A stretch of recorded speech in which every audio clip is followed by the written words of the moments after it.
Magandang araw mga kabi. Ayan, nakawala yung kalapati ko na to. Ito yung grizzle. Ayan, so ngayon lang nahuli. Pangatlong araw. Anak ng toko. Akala ko nawala na yung 4,000 ko. Ayan o. So nakawala kasi nung isang araw to. Nalungkot ako kaya hindi ako makapag-video mga kabi. Ngayon lang ako nakapag-video nung nakakita ko nga nakauwi. Tapos nahuli. Dinakmalan to mga kabi dun. Ayan o. So ilang araw na nandito yan. Palipad-lipad lang siya rito. Diyan sa bubong. Diyan natutulog. Doon sa kabilaron. Doon natutulog. Tapos hindi siya makababa kasi nga hindi sanay lumipad. So sa mga nag-i-stock bird pala dyan at mga breeder, saka kahit yung mga medyo sanay na, kaya hindi ko, ang ginagawa ko mga kabi sa mga kalapati natin, ni-stick natin yung mga breeder natin kahit na medyo sanay na, para nga hindi nakakawala. Katulad yan yung breeder nga natin yung future breeder natin, yung grizzle, nakakawala. So muntik na mawala. 4,000 rin yun, sayang kung sakali. Ayan. So kinabahan ako ron at medyo nalungkot din ako. Ilang araw din ako nalungkot kasi nabalitaan ko nga na nakawala. So hindi pa kasi ako umuwi nung ilang araw mga kabi. Ngayon lang tayo nauwi. Ilang araw ko iniisip yun mga kabi, habang nagtatrabaho nga tayo kahit pa paano. Naiisip ko yun. Kahit nasabihin nyo na kumbaga kalapati lang sa iba kasi kalapati lang yun sa atin kasi kumbaga hobby natin yun.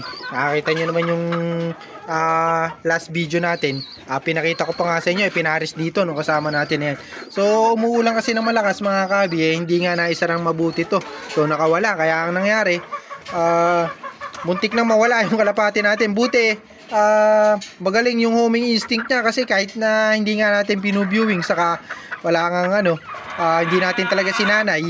So kahit pa paano nakauwi pa rin siya. Ilang beses na rumoronda dito mga kabi, nakauwi.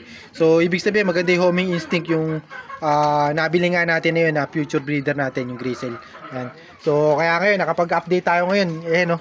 So yung mga puti natin kasi nga pares na. So hintayin na lang natin na mag-itlog yan. So ito mukhang na kasi to, itong kapares na papalitan natin yan kapag hindi nga nag-itlog at hindi nagsimilya. Kasi nga ito mga kabi, matanda na. Parang 15 years old na tato o 16. Ito, yung pinakamatandang kalapati dito yan mga kabi. Ayan yung batik, si Tatang. Kasi ito, bata lang to mga kabi. So pares na nga sila. Ito naman yung ipapares. So yun nga mga kabi, payo ko lang sa inyo, i-stickin nyo yung mga breeder nyo. Ito kasi kay paring Molo to. Ito yung multiple pulling winner niya, multiple times pulling winner. Ayan. Ito naman yung isa natin na binili mga kabi. Ayan. So hindi rin siya naka-stick pero baka hindi naman makawala to. Basta kailangan lang makita lagi. Ayan. So i-stickin din natin lahat yan para kung sakali mga kabi. Ayan. So yung mga ginagamit natin breeder, sa mga newbie nga dyan mga kabi, huwag nyo kalimutan na i-stickin nyo yung pakpak. Kahit sabihin nyo sanay yung kalapati nyo, lalo na kung matagal lang ginagamit na breeder, kung minsan hindi na nga, nakakalimutan na nilang pumasok, marami na nakakalimutan pag matagal na hindi lumilipad. Ayan. So kaya kailangan mga kabi istigin nyo lagi yung mga ginagamit yung breeder, lalo na kung matatanda na. Ayan. Ayan na yung ating mga stock bird. Tapos yung mga young bird natin, ito yung tatlong pang norte natin. Ayan, so maghapon sila dyan. Umulan na tomorrow mga kabi. Nandyan lang yan, yung tatlo natin yan. Kasi nga, yung grizzle natin hindi nga umuwi. So dumadapo lang sa mataas na bubong. So sila yung pangati dyan mga kabi. So buti ngayon nakayanan na bumaba nga. Kasi mga kabi, pagka matagal na hindi nga nakakawala, yung kalapate nyo parang nawawala ng pang-control sa pakpak. So tapos maghapon pang umuulan mga kabi. Pero kung minsan umano kasi sumisilip yung araw tapos biglang uulan ulit. Medyo malakas pa yung pag-uulan. Nakita nyo medyo baha dyan. So umulan nga kasi kanina. Walang sawang yung ulan. At ngayon lang medyo nakapag-video tayo ngayon kasi medyo mahina lang yung ambon yun. So andyan lang yung tatlo natin yan. So papakainin na rin, hindi pala napakain. Ayan. So medyo natuwa lang ako mga kabi kasi nga nakaka-uwi yung kalapati natin. Ito yung isang breeder natin yan. Yung grizzle natin na yan. Nip na yan. Ayun. Ito. Kaya naman ito mga kabi nasanay na nga. Ayan, yung grizzle natin na yan. Makawala siya sa susunod. Ayan. Hindi, kailangan hindi na makawala. Kahit na medyo sanay na to, kailangan hindi makawala. Kasi nga, hindi pa natin nagagamit. Sayang naman kasi kung makakawala, tapos wala man lang na naiwan na lahi. Ayan. So, yan yung grizzle natin. Ilang araw na nawala. Buti, nakabalik. Hanip na yan. Medyo pumayat lang siya kasi nga, mga kabi, alam nyo naman, ilang araw siyang lagalag. So ito yung mga ano natin, mga pang south natin, medyo gumagwapo na. Ayan o, nakita nyo siguro yung itsura. Nakita ko sa inyo. Ayan.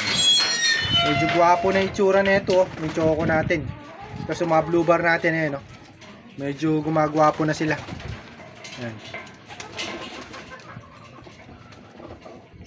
Okay, kinis na. Hindi katulad nung mga nakaraan, mga kabi, talagang wala kayong makikitang kagandahan nga sa kalapati natin kasi nga naglulugon. So ngayon medyo nakakapagbihis na. Yung pang norte natin mga kabi, susunod nga papakita ko sa inyo at sinasanay pa. So nasa viewing pa. Ayan. So update muna tayo dito sa mapang south natin. Ayan, so wala muna tayong tips ngayon sa mga ano. So bali yun nga yung tips ko sa inyo mga kahabi.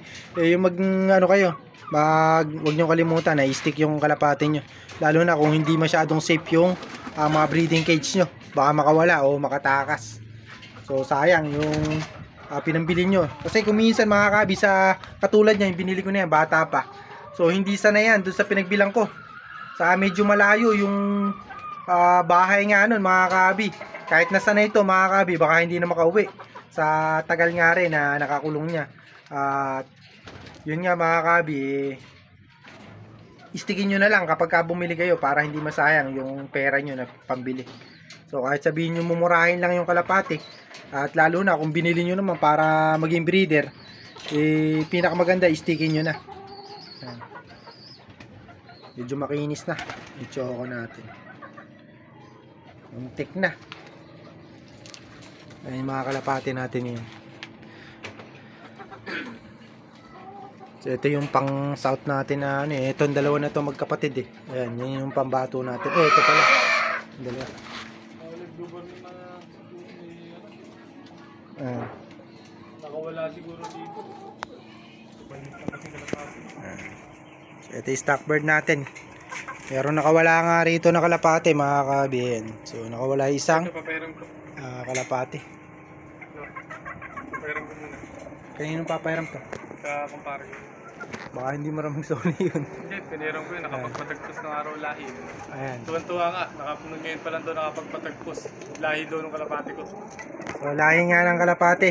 Dito mga kabi, nakapagpatagpos na araw. Tonto. Ayan. So manghihiram na naman. Matagal na naglalaro. Binigyan ko ng inakay. Tapos yung anak ng inakay na binigay ko, yun ang napatagpos.